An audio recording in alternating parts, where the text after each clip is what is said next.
Hi, it's Alaska Granny. If you don't have a bug out bag, today is the day to think about it.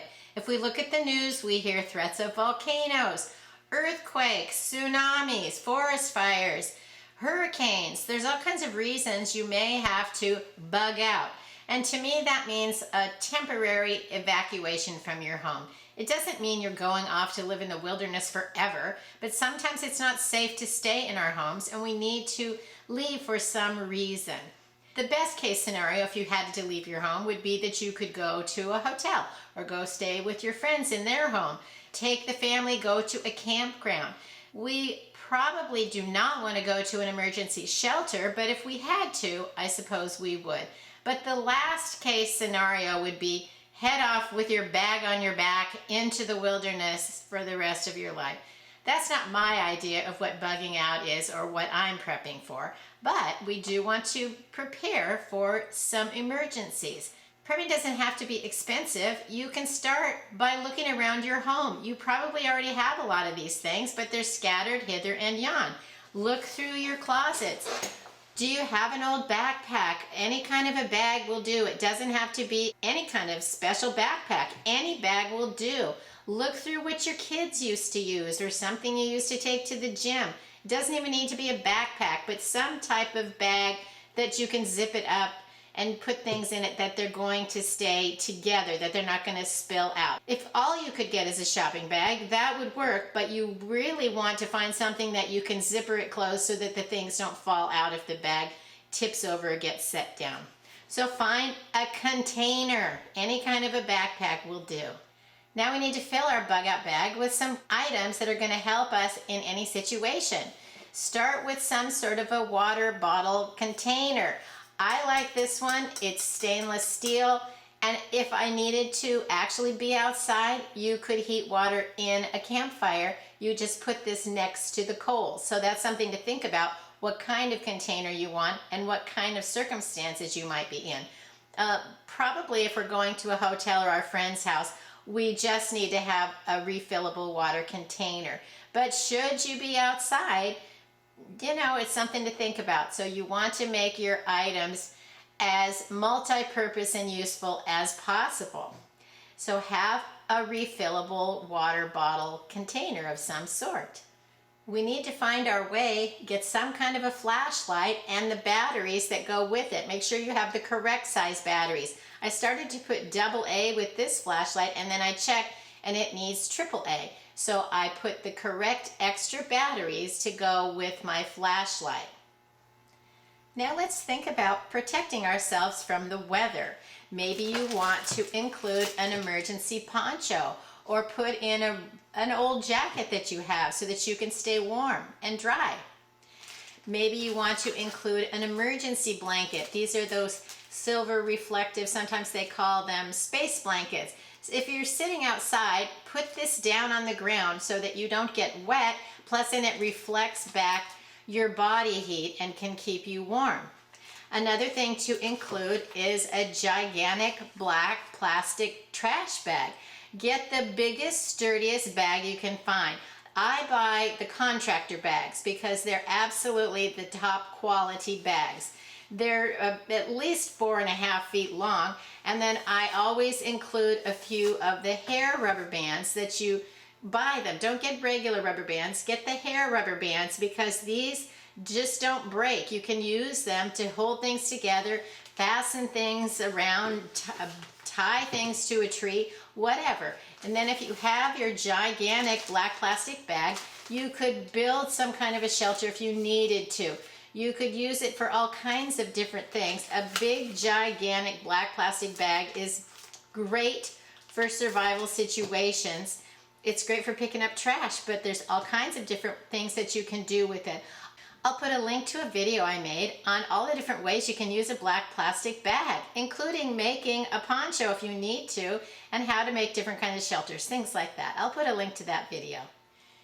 Include a bandana, because if you can put a bandana around your neck, it's surprising how much warmer you can be. You can also use it to cover your head if you need to, protect your ears. Put it over your face if it's dusty and the wind is blowing, or maybe you're in some kind of a smoky situation. It isn't going to be perfect, but it could certainly help. I also have made a video on how to make a little like a carrying bag out of a bandana. Lay your bandana out flat, fold up 2 of the corners into the middle. Now fold it in half.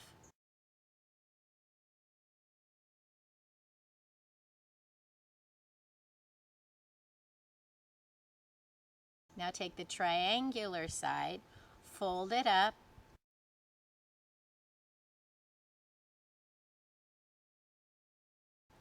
and you can see there's 2 open ends. Take the front open end and tuck it inside. Now you have 2 pockets and a cover. Now take your cordage and tie it on the 2 corners.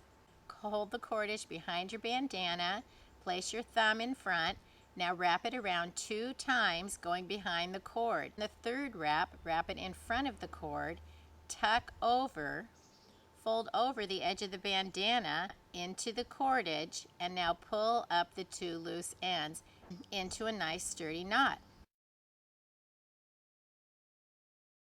Now go to the other corner, hold your cordage behind the bandana, wrap it around 2 times behind the cord, now once in front of the cord, fold your bandana over, tuck it in, and pull up the 2 edges.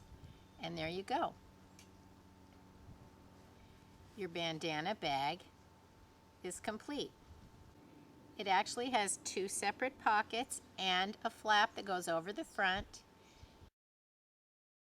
You could use it to carry your phone and your sunglasses. You could use it to carry all kinds of things. The knots are going to stay sturdy. You can make the cord any length that you want so that it suits you where you want your bandana bag to land. I like it as a crossbody bag. It's very handy. It could be a lifesaver in some kind of situations. And it's great to know different ways to use the things that you have. Next, get some kind of rope or cordage or even a clothesline. I pick up ropes at Dollar Tree, and I like these braided ropes because they are like 40 feet long. They're very sturdy, and I've used them and they just last. They're very high quality. A lot of the ropes at Dollar Tree are not very good, but this one is. So pick some of these up next time you're there. Or look around your house. Maybe you already have some kind of a rope that you could put into your bag. And so then see, you can find a lot of these things, maybe you already have them, put them together, and then you're on your way to having your bug out bag, and you don't even have to spend a lot of money if you start with things you already have. Next, let's think about tools. Do you have a pocket knife or some kind of a multi-tool? Put 1 or 2 of these in there. You maybe already have some of them around the house that you could put in and have it ready to go when you need it. I know I went around the house after my sweetheart died and I found so many pocket knives. I could probably start a Boy Scout troop or a pack. He just loved to collect pocket knives. In fact, one time he and one of his friends went to the airport and they were having an auction of things that had come out of the TSA where they took them away from things, and they bought a huge box of all kinds of pocket knives, and you'd think they were little kids at Toys R Us on Christmas Eve. They were so excited over this big batch of pocket knives. Crazy. Anyway, so I know I have pocket knives. Maybe you do too. And the multi-tools, I really like those because they have not only the pliers on them, but different blades. And there's a lot of different things you can do with a multi-tool. So I like to keep those around as well. Put together a little fire starting kit. So what I did was I have a piece of foil because you can put this down on the ground. Then I took a toilet paper tissue roll and I filled it up with little votive candles. And then I included some Strike Anywhere matches. I just put those in here.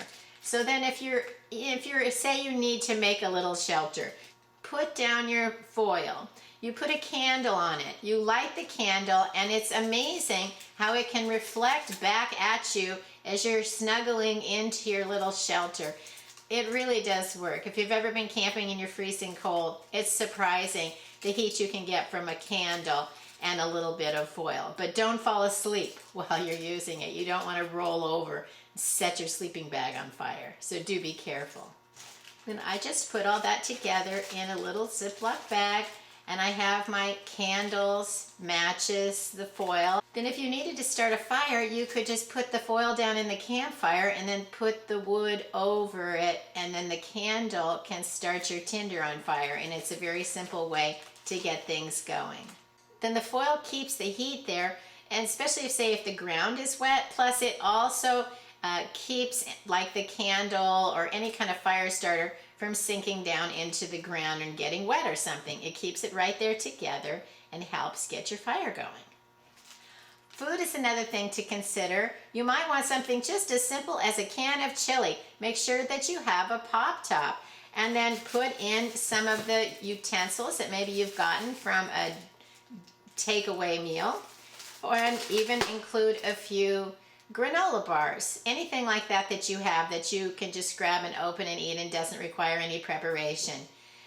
Eating a can of chili right out of the can may not be the most delicious meal you ever had, but I've certainly done it, and you know, it keeps you fat and gets you going again. Something to consider is the Hydramate.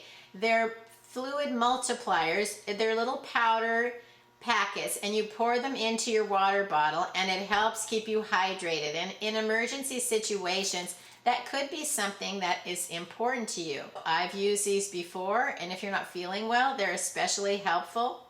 So think about getting some of the little drink flavors, just because maybe the water doesn't taste that great, but also think about getting them the Hydramate, because those are actually helpful to keeping you hydrated. Then I just have a bag from something that I got from Amazon. So it's a sturdy Ziploc bag. It's more sturdy than just buying a Ziploc bag, but you get the picture. Use the things that you have. So I put a bunch of little things in here that are going to be useful. I have a little pack of Kleenex. I have a little travel toothbrush with a little tiny bit of toothpaste.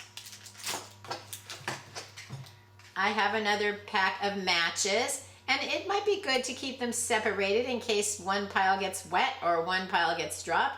Then all of your matches aren't in the exact same place. And these are strike on the box, so you need to keep the strike plate dry for these to work. The strike anywhere matches, that they have what's on the tip of the match and what's on the strike plate already on the tip of the match, but these need both to be combined. Then I have just a little first aid kit. You can pick up all kinds of first aid kits. You can even find them at Dollar Tree, or just go through the first aid supplies that you have, put some things together, and you have some first aid supplies to go in your bugout bag.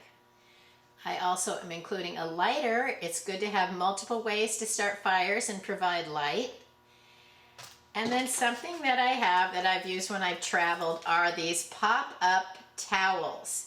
They look like a little tablet, and when you wet them, they expand out and make a whole towel. So you could use them to get dry, you could use them to get clean, you could use them if you needed to use the bathroom and didn't have toilet paper. There are a lot of uses, and something like this takes up way less space than a roll of toilet paper.